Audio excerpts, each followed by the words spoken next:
Okay, hello, Tracy Brimhall from Kansas. How are you? Hi, Lenny DellaRocca from Florida. So you're going to be at the Miami Book Fair in November. Hmm.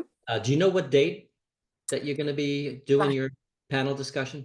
could look it up. I want to say it's Sunday. I can't remember Okay, which number that okay. is, but I believe it's Sunday afternoon. Yeah, I'm not sure they formalized everything yet in Okay. terms of times and dates. I don't know.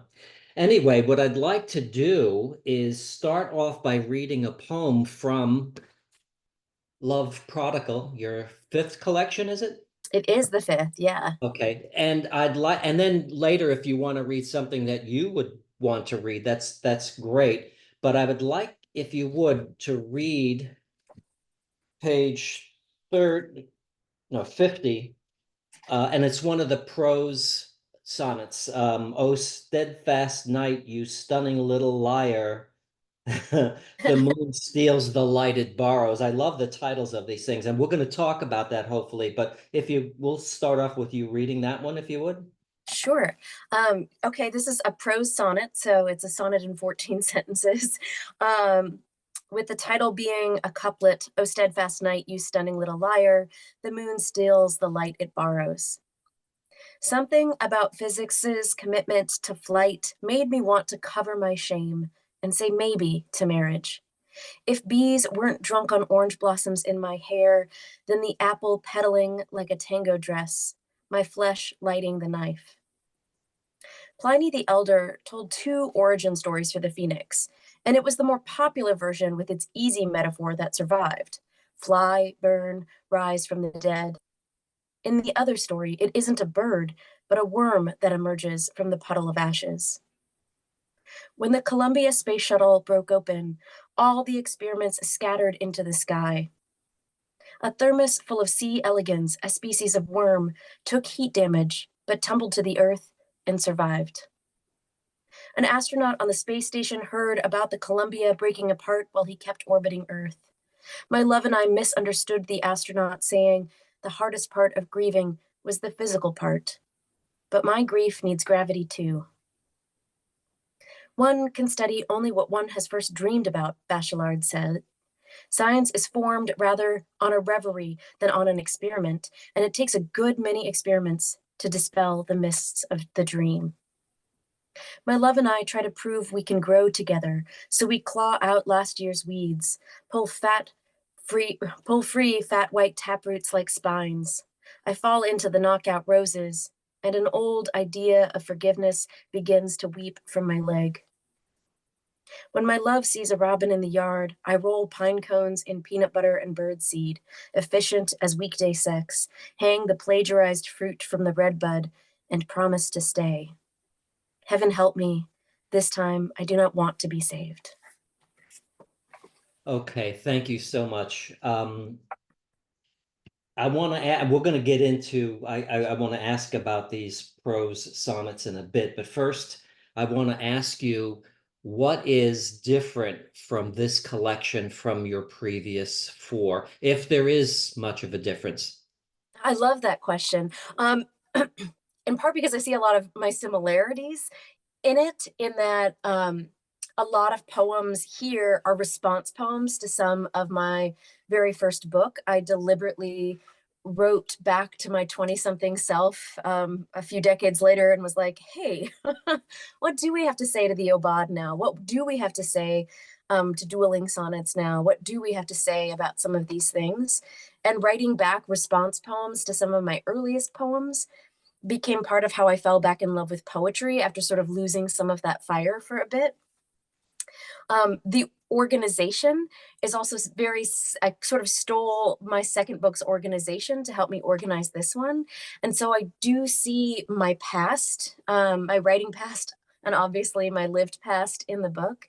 Um, but the book is also a lot about cycles and repeating cycles, inheriting things, and trying to break away from some of the patterns we learn. And so some of the patterns are intentional and accidental in that I am echoing deliberately some of my earliest work. But also, the thing I see as the most different is just how much hope and happiness is in the book. I think this is the happiest thing I've ever written. And hopefully people don't read it and come up to me and be like, wow, you're really dark, like they usually do. So hopefully this is the happiest thing I have yet to offer the poetry land. Thank you. You know, that you've answered kind of sort of one of my other questions, which was about the Obeids. You mentioned in here that you went back to them to sort of rediscover or resurrect or something and what was it, how you said that? To go back to get your fire back or your love of poetry.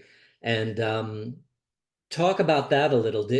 I mean, what happened there where you just didn't feel like writing for a while, or poetry kind of left you, or you left it and you went back and resurrected and it came back to you in some sort of sense? Yeah, I think when you're first learning how to do something, every revelation you have is like, and you get so excited you can see the difference in what you're doing. You can see how much better you're getting. You can see your strength. You can see your growth. And that's so exciting. And then you want to write another one. And then you want to learn from that. And then you take another leap and you're learning and you're growing. And I didn't feel like I was learning and growing so much. So I wouldn't even say it's not that I ever ran out of things to say. I just wasn't saying them in ways I found interesting anymore. I felt a little bit like, oh, great, here's another Traci Brimhall poem again, but a small rabbit's gonna die, like there's gonna be another bird. That's go ahead. Yeah, I just kind of got tired of myself. And again, not like I, ever feel like I don't want to talk. I love talking, or don't have something to say, but I just was boring myself. I did take up nonfiction quite a bit in the last half decade, because it was, again, I could have that same thrill of like figuring out how it works and how to put it together and how to make it good. And so I got that thrill of growth. And I think one of the things that helped me, a visual artist once said, I've been thinking about this a ton, that process saves us from the poverty of our intentions. And I decided it didn't matter if I said anything new or sounded like me, but that if I changed my process, I might find a new way of speaking on the page. And I've really experimented a ton with how to say, how to sing. And every time I'm uncomfortable with something, I move towards that process to see, because I see discomfort can definitely be a warning sign. Like, don't go into that dark alley at night. Your body is trying to protect you. Sure. Sometimes discomfort is a sign that there's maybe something to understand there or grow from there. And so I tend to lean into the processes that feel uncomfortable or anything new and try writing in a new way. And I still think many of my themes are the same because they're probably, what's that quote? We fear most what has already happened to us. I feel like I'll always keep leaning into a lot of the same wells because they're still, important for me to understand and be working through on this human journey I'm on. But finding new ways to approach it, write about it, experiment with it. I think that's really helpful of like, it just had to be the process that sort of changed, but I didn't need to be afraid of sounding like myself. That's so interesting, because I think I've got all your collections except the second book. I have Rookery. I don't know why I don't have the second. I need to get it, but then I have um, Lady of the Ruins, I think, is your third, and then Nod, Slumber, Come the Slumber. I just call it Nod. And I noticed this collection, Love Prodigal. I can see where, yeah, they're the Traci Brimhall poems, but there's an added layer or level there. I can see where you pushed a lot of the same themes, like you said, but imagery runs throughout all your poems. So Mhm. that's there for sure. And we'll get to that. But I did, that's why I asked, because I noticed there was I don't know, growth, I guess, is what I think some of what you said. Excellent. Well, okay, so let's talk about those crown prose sonnets. What sparked that? How did you come about? How many of them are there? There's 14 There's or 7 because it is a bit 7? of a little crown.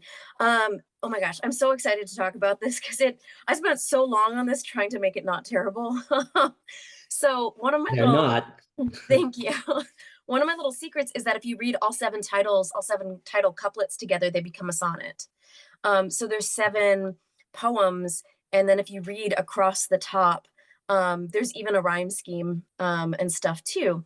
So if you read all of the couplets across the titles across the top, Mhm. you'll be reading a more traditional sonnet. And then the prose crown itself, of course, it's sentences rather than the more conventional. Yes. But I still did the thing of a crown of sonnets where the last line becomes a little latch into the next one. So there's some sort of echo. So at the end of the first one, it says, the whole year I didn't know I was dead. I fevered and bloomed wildly like a tree in a graveyard. And then the next one begins, when I fear I'm falling in love, I fever and bloom wildly. And so it's not an exact echo or copying the same line, but there's still a sort of echo. And the end and the beginning loop back to each other. So it begins, listen, I wasn't looking for my obituary. I've been searching for a friend's death announcement. And so it starts there. And then I'm sorry, the title is Even Hell is the Promise of a Second Life. And then the ending of the whole sequence is, I burned my own obituary.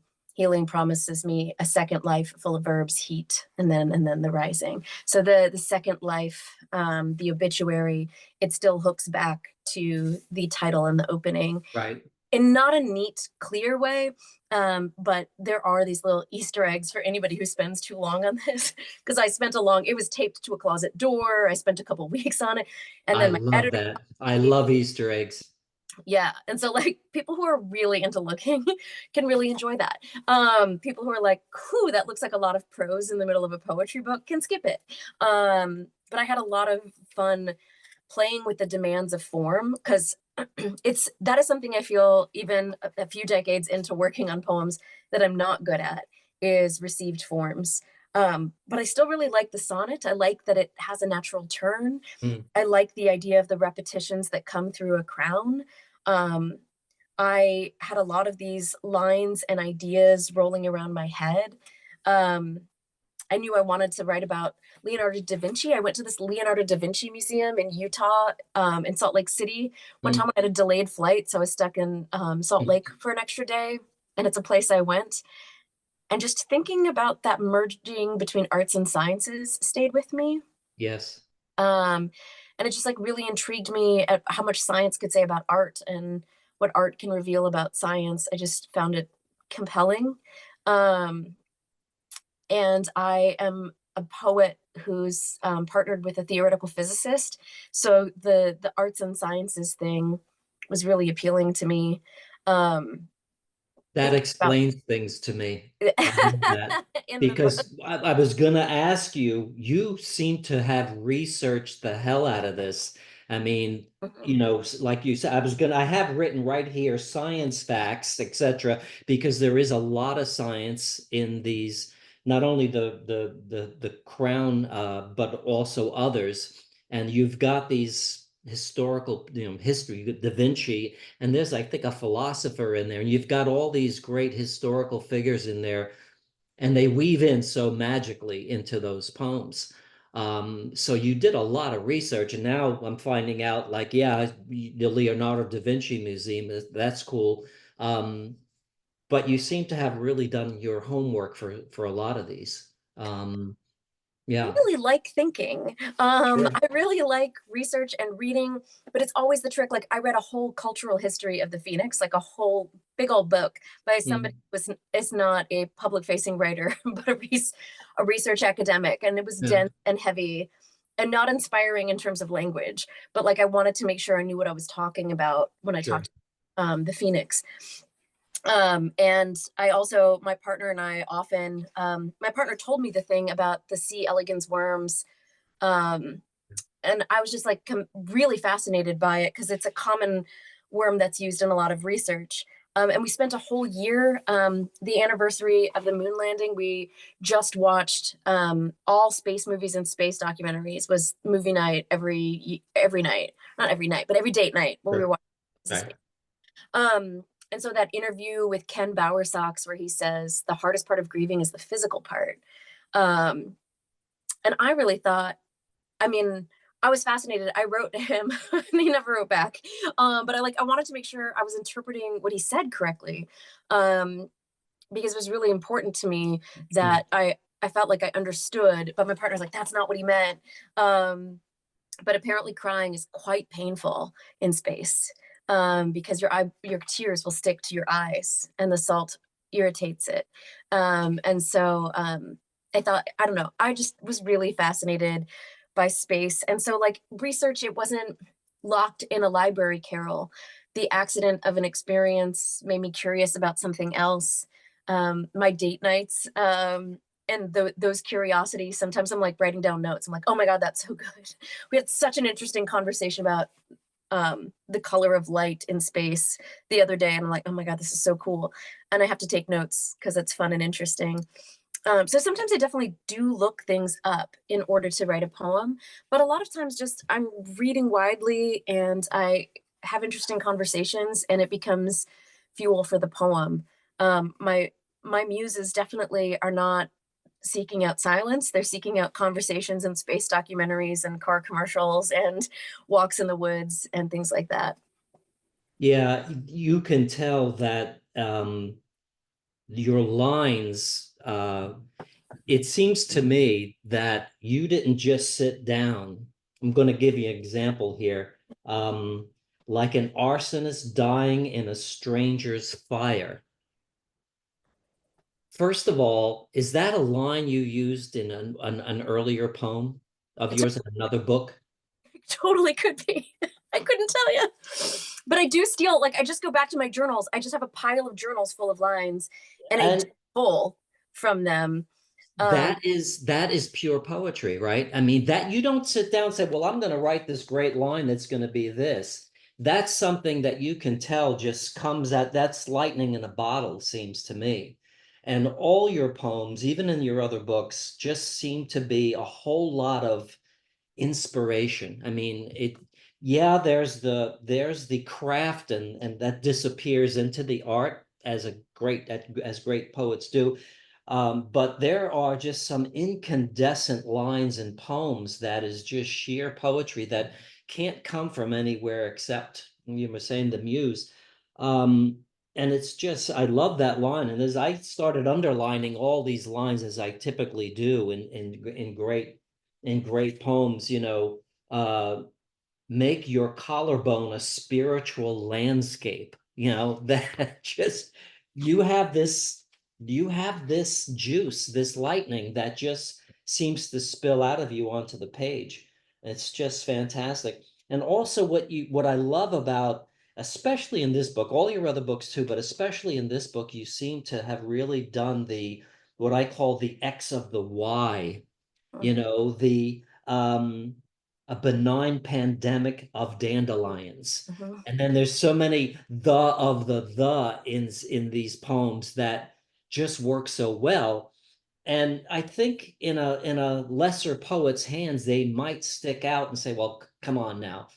But they just blend in. You have that ability to blend in such fantastic imagery and thought and feeling so that neither of those elements overtake the other. They are a blend that works so well. Um, they're just incandescent. Um, and so I think this might be my favorite collection of yours, which is saying a lot Lenny. because I love, you know me, I love your poems. Um, so in any case, what I'd like to ask you is if there's something you wanted to talk specifically about the book. I mean, it's called Love Prodigal, and I think which is there is a poem in here. It's a Love Prodigal.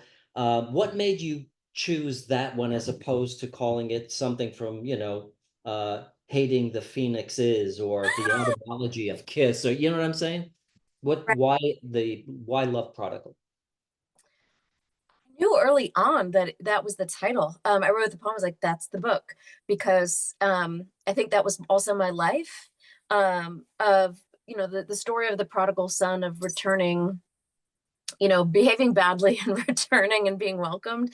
And I don't know, you know, the book is very clear, you know, the divorce elements and stuff like that, and then figuring out how to love, and also just how hard it is, not because I'm not a loving person or I'm not with a loving person, but you end up with a lot of battle wounds, um, from childhood on, about, and a lot of internalized messages about what love looks like, what it should feel like, what people should do when they love somebody, and making sure that you are on track to be treating yourself and others with the most ethical kindness and care that you can, um, is something that I feel constantly in need to be in touch with, to make sure I'm doing the right thing, or a right thing. If there's not the right thing. But I love caring for others so much, and yet I seem to have made so many missteps in that, and figuring that out. So I knew that it's, love, very much the romantic component, is very explicit in the book and is very heavy in the book. It is. But there's also like parent-child dynamics, and Yeah. where some of my first cycles about um, how love is a sufferer and a witness came from, and where I got some of my earliest messages about what love should look like, in there, as well as, I think, a secret fact of the book is that if it wasn't for friends, I don't think I would know what love is supposed to look and feel like. If it wasn't for friends, a lot of these poems wouldn't have been written. But having a steady writing group, having a best friend I meet up with every year and we write together every day, that like the book is replete with love. It's the foundation that everything is standing on in there, even as it talks about the messy, hard, and painful stuff. It's also secretly just an ode to friendship and the Yeah. people who love me. Um, and so sometimes, you know, some of the biggest inspirations are things that are never seen in the book. But I think it's worth saying, that community is. I always say I'm a poet for the friends, because it really is community that keeps me coming back. Do you write with a pen or you start off on the keyboard? I'm a pen and paper girly. I was raised in that OG way, and I still do that. And then you Um, transfer it to, then you type it up. yeah, it takes me a minute to start typing, unless it's something I do find. So I'm poet laureate of my state, and I get a lot of requests of like, will you write this for a library opening? Will you do this? And I'm still usually taking notes in a pen and paper way, but sometimes I am just like, Yeah. craft kind of faster, because I have a specific audience and goal in mind. Whereas when Yeah. I'm writing for myself, I often feel like it's like being at a sleepover and we're whispering in our sleeping bags and I'm telling the darkness something. Sure. And I don't even know what I'm saying yet. I'm just testing my voice in the dark and figuring out what's going to come out as I'm writing. And when I write that way, I still very much, I like to have my journals out and I like to reread through all of them. That's where, like, am I repeating myself? Probably. um, I do try and scratch out when I end up using something, but Yeah. sometimes I repeat myself. And sometimes some poems are published in some form, but then I take them apart and Frankenstein them into something else because Yeah. I still like some of the lines, but I didn't end up wanting to keep the poem itself. Yeah. So just move the furniture into a new house, you know? And so sometimes it's all of those things, but I feel like you can't, I feel like in order to write well for me, I have to make my mind slippery. And I feel like you can't build a spell without ingredients. And so reading a little bit, often not even poetry, but maybe sometimes, or music, or I need different components from different things, an eye of newt perhaps. But to build a good spell, to sit inside and let my brain get kind of like, I think that's where sometimes those strange connections between language it comes, Yes. is because I do feel like those parts of speech, like an interesting verb and noun or an adjective noun pair, can be like flint and steel and start sparking something. But my writing journal is full of scraps of lines, columns of words I love. But I just keep the storehouse full of ingredients. So whenever I sit down, I always have something, a little potion to mix up, a little stuff to play with. And I'm never looking at a blank screen or blank page. I always gather my ingredients and build a spell so that my brain can get loose and make those interesting associative connections that I think I enjoy in poetry. And I certainly like to write with in my poems. That's not everyone's process, but I like working that way. It's a great process and it explains a lot as well. I think that's what I was kind of hinting at before when I said this is, pure inspiration. Originally it was if you're taking material from other sources and surrounding yourself to build that spell, as you said, which is a great analogy. That is inspiration. And it just really you do it so well. You take those ingredients and build the spell. You said in a workshop once, I remember, think of the title of the poem as the front door of the house. And you mentioned, moving the furniture into another house, and that's what reminded me. But I think your poems also do that, where the title really is the front door, and you walk in and you go through the house and you come out the back, and it is sort of a very compelling walk through. It's a nice place to visit and be and sit in. But I wanted to get to one other thing, and Okay. that is, of course, you're the poet laureate of Kansas. You're teaching still, right? You're a mom. You're in a relationship. You're doing readings and workshops and you're writing, and you I mean, you don't sleep, I guess. I'm very tired. You're right. Where do you get time for all this? Um, well, I I've been learning to manage my stress even better because I have to. But actually, it's sort of like the system got so overloaded with stress that I actually think I'm better at living in the moment than I used to be because Mm, I literally can't, I don't have the energy to think about next week. So I need lots of reminders about things. I keep a very detailed and colorful planner to keep all of my stuff organized. But because I literally have so much on my plate that I can't manage it all, I'm just very where I am a lot of the times. And so I'm so much less stressed than I was with less on my plate, if that makes any sense. yeah, it really does because it's kind of sort of, pushing and pulling you to, like you say, be in the present. And that's all I can do right now is this. And so forget about everything else. This is where I'm at. So yeah, that Yeah. kind of does make sense, right? So I just Um, sort of surrender to my own life in that way. And I'm yeah, also always on the lookout for what are the ways in which everybody wins. So yeah. like my son reads for an hour each night. Um, and so I'm reading for an hour each night. My stepdaughter likes to journal with me after my son goes to bed. And Mm, so then we journal together, right? And she's getting sort of my time and attention. He's getting my time and attention, but I'm also filling my own cup. yeah. Walking the dog is good for my physical and mental health, to be outside, to be in the fresh air, to moving my body. So taking care of my dog takes care of me too. Mm. And I'm just always looking for, rather than constantly shooting off energy in a bunch of wild directions, what are the ways in which my cup is filled by the things that I'm doing, and trying to just lots of grace for myself and lots of ways in which ideally we all win. And actually, it is through I started doing one of the processes in the book. I'm calling slow poetry, Mm. which is where I would make these tiny handmade books that are just folding an 8.5 by 11 piece of paper into a tiny book. Um, Mm. and there is on my website downloadable forms to make your own. It's called Diary of Fires, just like that center prose crown of sonnets. Hmm. Some of them have prompting questions about fire in the tiny book once you fold it up, and some are blank. But the idea is that everybody can walk around with this tiny book in their back pocket on a walk and pause to write. The book talks about chronic pain and my autoimmune disorder, and about like how walking also was a way to attend to my body.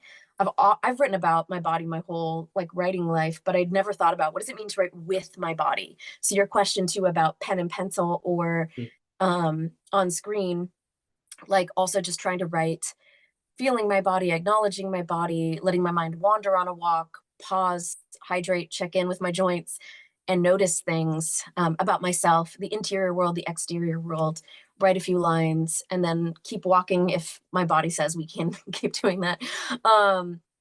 But so, just like slowing down and again, looking for like, what are the ways in which everybody succeeds?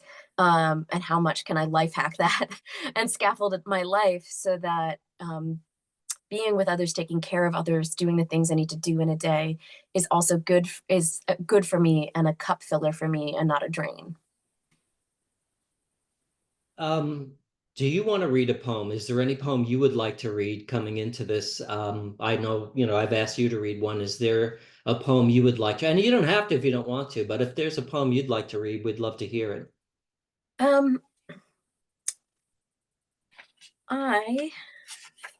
I don't even know if I have a favorite or anything. Well, you don't have to. If you do have a second favorite, I can do that.